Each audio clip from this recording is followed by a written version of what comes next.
Lies In capes. and rogues who are so sneaky. Unless they fumble. Join Chris and Roger as we Entertain the geeky. guys. That got you. That got you. I looked over. You were cracking a smile there on the fumble line. Yeah, it was all right. I was actually cracking a smile because of the way you were looking at me.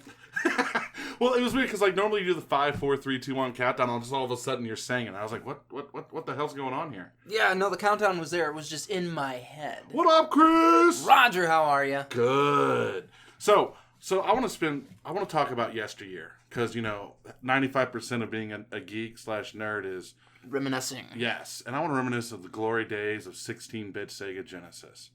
Ooh. Or just Sega in general. Because recently, Sega's now launched their Sega Forever campaign. Uh-huh. Where they're putting a crap ton of games on their cell phone plan. Like I have them here. I have Sonic and Phantasy Star 2, Crazy Taxi, and Sonic CD. Yep. All set up on my phone ready to play. But Sega's coming out with their IPs, re-releasing their games, doing amazing things. Which has led to the rumor that they might be getting in the console game again. That would be really interesting. Like, not next generation, not, the Xbox whatever and the PlayStation 27, whatever the fuck it's going to be, but, like, the generation after that. So, like, they're working on the development now. So I kind of wanted to talk and speculate and get listeners' viewpoints on what they would like to see if Sega did re-enter the console market. Thoughts on this, Chris? I think everything should migrate to a more PC-like platform. Okay. And I feel like that's kind of where everything's going. You've got with PlayStation 4 and Xbox One, they both use the same processor, very very similar setup as far as hardware goes, and it's getting more to that PC level. And the reason they're having to do that is because these games require a lot. They do. But I think also what we're seeing is not a PC level. I mean, with the Xbox One, it really was trying to overthrow everything on your home entertainment system. No need for a Blu-ray player, no need for anything else. You just have this little Xbox here. We'll play your movies, we'll stream your movies. Hell, we'll even stream TV for you. So it just seems like that is more towards where we're going instead of a PC interchangeable console. More of this console here is no longer just for video games. It's for your multimedia entertainment at home. That's what your PC could be. That's what it could be, but most people don't plug their PC into a TV, but I built a PC specifically to plug into my TV. No, my PC plugs into my TV, and I've played a bunch of video games on it like that. But there's always that divide with PC and consoles that as long as PCs are used for work, there'll always be that work machine that plays games. Just from the viewpoint, I mean, I don't know, that's not me. No, you don't play PC games, though. Not anymore. Used to. Yeah. Used to. Not anymore. Now what do you use your computer for? I use it for some work, some videos. So I don't know, it gets work and play. Yeah, work. And then you look up cat videos, maybe porn. I don't look up cat videos. I actually do not look at porn on my computer. No, you're afraid of... Well, there's much problems that we've had lately on the computer. I'm completely afraid of getting crap on there. So here's what I was thinking Sega could do. And like, instantly, this will just sell it off the mark. Because we're in this... With the Super NES releasing that little mini guy with 21 games, if Sega launched a new console and was like, here's our entire library of games. From Masters all the way up through Dreamcast that Sega has the rights to. You can download them for free on this new console. Plus the new games they put out. That would be amazing. That'd be fucking ballsy. Would it? I mean, Nintendo kind of does that now with the Nintendo console, but they charge for those games. Correct. I was going to say, it's not the same thing. And that's why I said it'd be kind of ballsy. But you could still, But I guess they've already made all these games and everything free on the mobile platform. Like on the mobile platform, yeah, it's free unless I want to pay to remove the ads. I'll let ads be there. Mm-hmm. And then, like, when you do games that aren't Sega-owned, like Street Fighter 2, whatever, just as an example, you can pay, $2 to download that on this new Sega system. I think Sega is coming out swinging hard for something, and we're not 100% sure what it is. Well, then let's talk about this as well, because Atari's supposed to be putting out a new system as well. I didn't hear that. Yeah. What? They've been posting teaser videos. This was weeks ago. They posted a teaser video, and it was showing a piece of hardware, and it looks like we're going to be getting a new Atari system. I don't know how I feel about that. like I said, if everything starts to move to a more PC-like platform, and if they could even use an OS like Android or something like that, you don't have to have a proprietary operating system. And I feel like it could be a very, very good thing. My fear with Atari is Atari's been kind of out of it for a while. I mean, they make games that sell. It doesn't really matter. Do they? Yeah. Like what games are they making? Off the top of my head, no idea. I'm not. That's the thing. I'm not the biggest video gamer. So like the only games that I personally really pay attention to are games of the PvP. I mean, the last one they did was the Jaguar. So. That was back in '96. So. Okay. It's called the Atari Box. Apparently, I'm looking up to it right now, and it is based off PC technology. Everything is based off PC technology, so that doesn't mean all that much. Yeah, I really don't know what they would do with this, unless it's going to be sort of like the retro NES type thing. I mean, like Atari doesn't even make games much anymore. They do. Oh, Google Atari titles that have been published within the last 4 years. I'm looking it up right now. Atari games. Because I think it'll surprise you how many they've actually put out or how many they've been a part of. 2015 through 2017.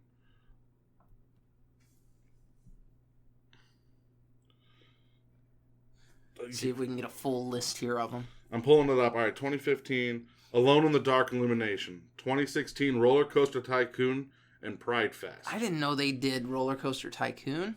And that's it. Like the future's Asteroids Outpost is supposed to be coming.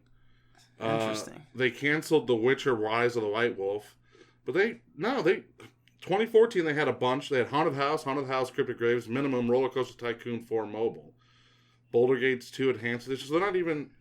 Looks like they're not putting out a ton of titles, just enough to keep themselves alive. I think well here's Deer Hunter Online, Roller Coaster Tycoon. So they're not. Looks like 2011 was the big year. Yeah, they had a bunch. Yeah, that's it. Because they don't do Star Trek Online anymore. Well, they had one of the Beyblade games for GameCube Atari did, and it was awesome. I loved it. So they haven't really been doing anything since the mid-2000s. I mean, they were really aggressive there for a minute. If you look at like 05. Yeah, 05, Holy a cow. bunch of Dragon Ball games, Deer Hunter. 04 is 04 insane. 04 is good. 03 is the same, but it just seems like, Yeah, that's insane. Atari's been dead, it looks like. So to come out and launch a new console? I mean, maybe that's their... Because I thought they were doing more than that. No. Maybe this is their last-ditch effort to be relevant in the market. I mean, just Atari, go back and make what is that pizza place? Chuck E. Cheese. Make that better. That's not their job. That is Atari. Nolan Bushnell owns Chuck E. Cheese. Do they really? Yes. I did not know that. Yeah. That was one of the big things they did.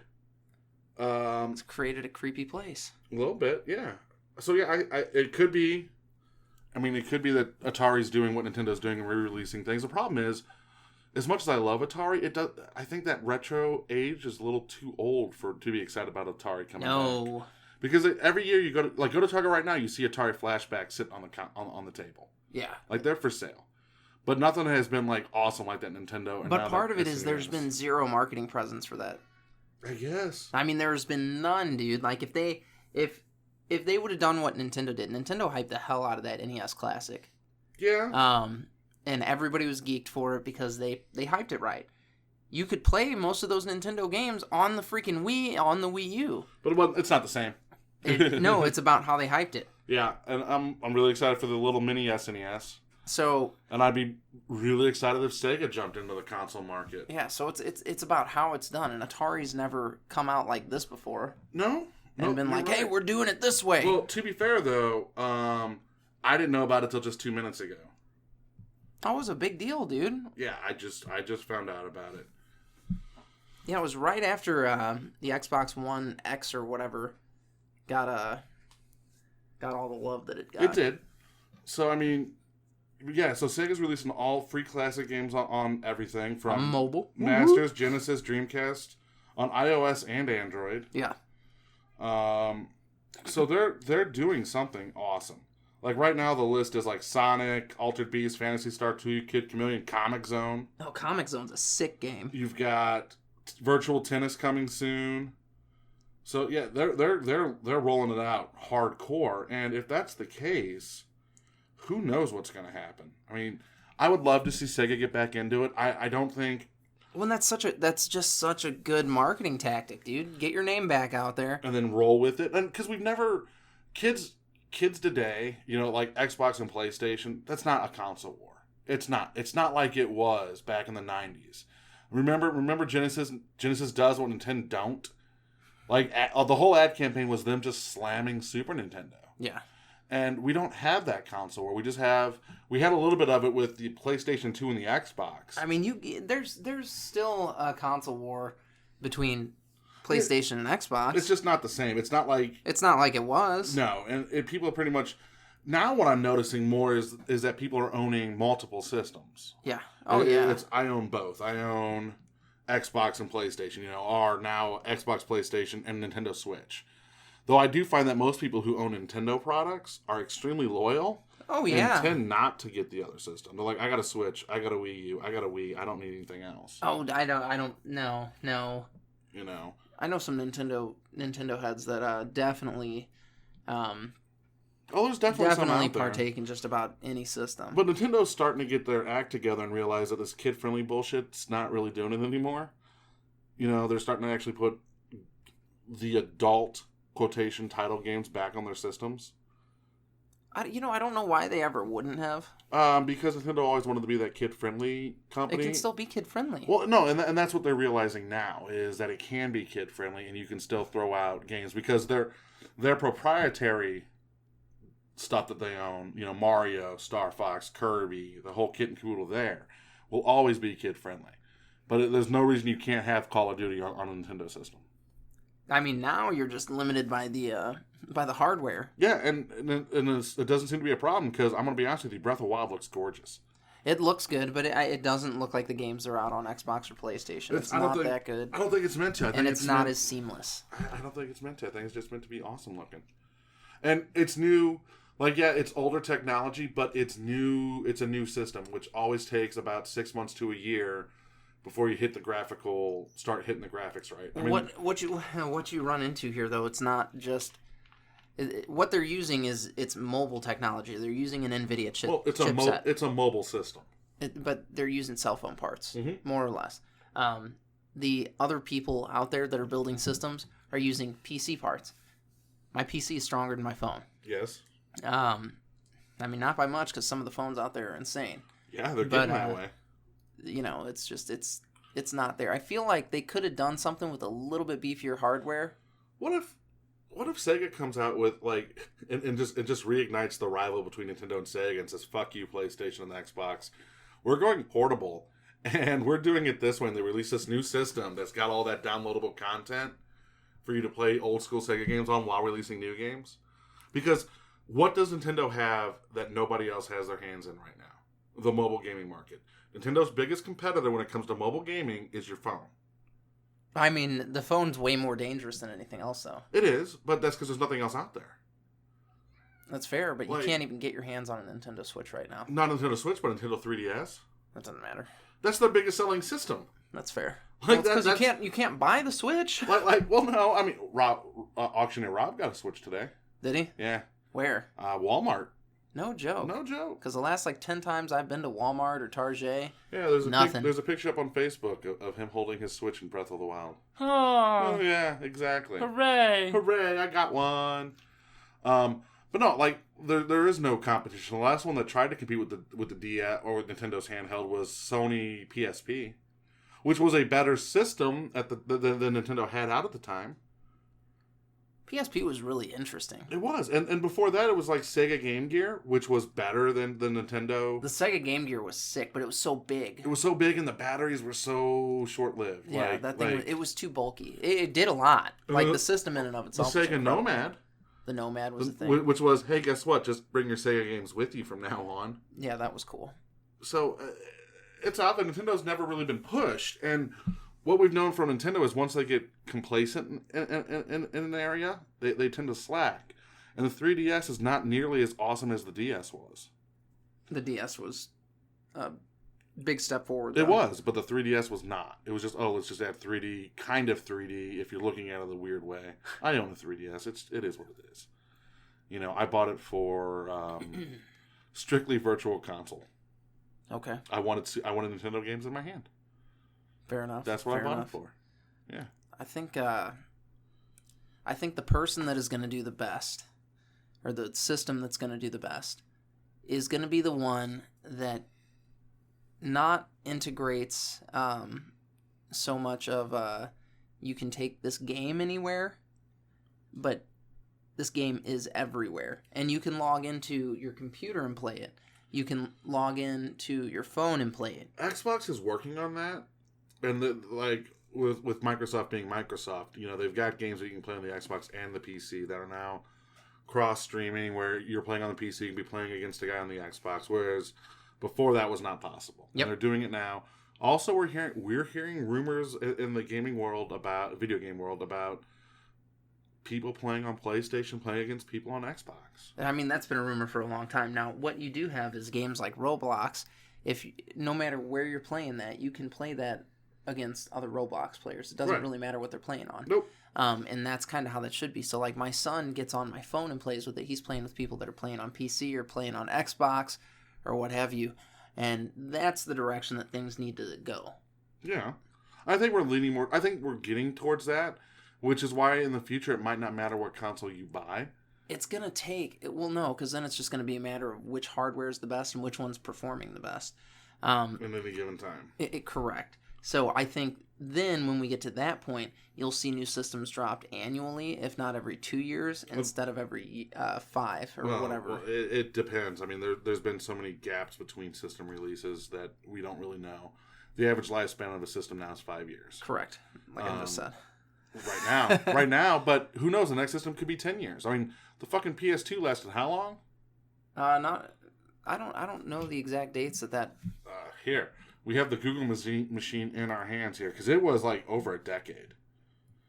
The PS2 lasted, I think the last one manufactured was in the 2012 area. The last one manufactured, but that doesn't mean it was still the most up-to-date system. Oh, God, no. That thing came out not up-to-date. I mean, the Xbox blew it out of the water. Yeah, Holy the crap. Xbox was a freak system, though. PlayStation 2 console slim at Walmart for $470. So it was released on March 4th, 2000, and it ran until... 2005. That's when they put out the new Xbox. 2013. Retail availability. That's retail availability, though. Still, it was discontinued at 2013. But they had a PlayStation 3 come out just, 5 years after that. PS3. PS3 never really took off as well as the PlayStation 2. PlayStation 3 did very well. Really. It came out 2006. 2006, okay. Yeah. And that got discontinued in 2015. Oh, yeah, because they got freaking PS4. And now we're on the PS4, and soon to be PS5. But I think it's PlayStation 4 Pro. Yeah. Because they're doing more of this PC stuff, they're able to make Well, games. PS5 has a release date.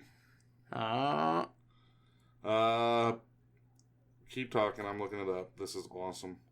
You're excited about the PS5 release? Not really. You're like, Genesis, yeah. Look, Genesis does what Nintendo don't. Ooh, PS5 release date in 2018. Yeah, so we got next year. Yep. Not even a year. We're 6 months into this year. That's fair. So I mean, if you go by what video game consoles try to do, they try to hit for that Christmas push. So October 2018, new PS5 coming out. October, November. That'd be. Would it be? That's Christmas time. No, I know it's Christmas time. I'm just thinking about it, and I'm like, meh. As long as you can continue to play your PS4 games on it, I think that's what's important. You have a PS4. Why do you need a PS5 to play a PS4 game? What if there was a game that was a PS4 exclusive? They're not going to make it on PlayStation 5. I still want to play that game. I don't have a PlayStation 4.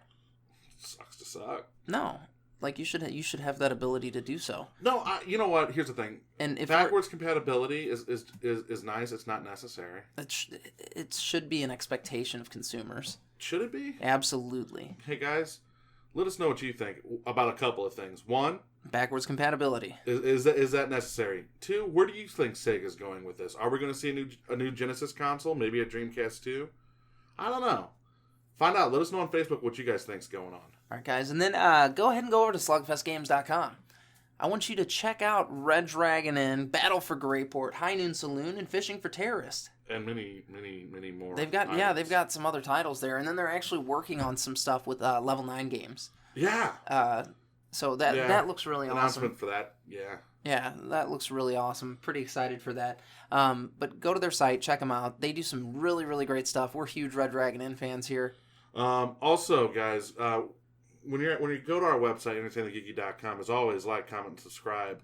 But remember, there is a little tab up top for Noble Knight Games. Any out-of-print game you're looking for, any new game you're looking for, hit them up, see what they got. Give that a clicky. Give it a clicky, buy some stuff from them. They're awesome individuals over there, that Noble Knight place. Heck yeah. And it's cheap. Cheap? It's cheap. Well, it's cheap for new stuff. Old stuff, it's still cheaper than going to eBay and trying to find it. That's by a long shot. And then, guys, as always, stay geeky.